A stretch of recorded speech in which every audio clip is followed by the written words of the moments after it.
Mapagpalang araw po sa inyong lahat, mga kapatid. Kumusta po sa araw na ito? Dalangin ko na ang bawat sa inyo ay nasa mabuting kalagayan.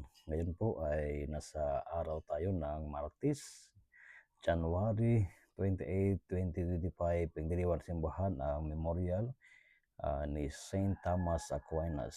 Mga kapatid, samahan ninyo si Father Ron upang ating pakinggan ang Ebanghelyo sa araw na ito mula sa Ebanghelyo San Marcos, chapter 3, verses 31 to 35.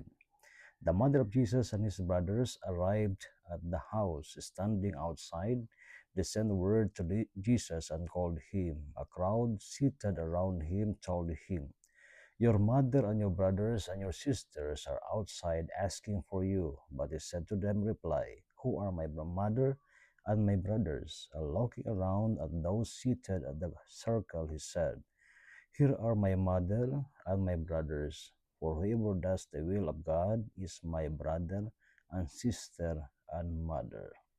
Mga kapatid, sa mga ayaw tumatanggap kay Kristo o sa mga hindi umiintindi ng Ebanghelyo ayon sa kanyang konteksto o sa kabuuan, ay laging sasabihin na si Kristo ay hindi nag-iisang anak ni Maria. Siya ay may mga kapatid.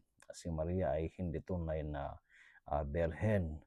O kaya si Kristo ay maaring nawawala na sa matinong pag-iisip, kaya hindi niya nakikilala ang kanyang ina.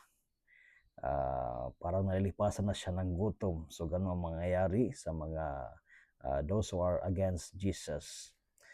But in the gospel, Jesus going beyond the physical affinity o yung pagiging kapatid lamang sa dugo o pagiging related lamang sa dugo.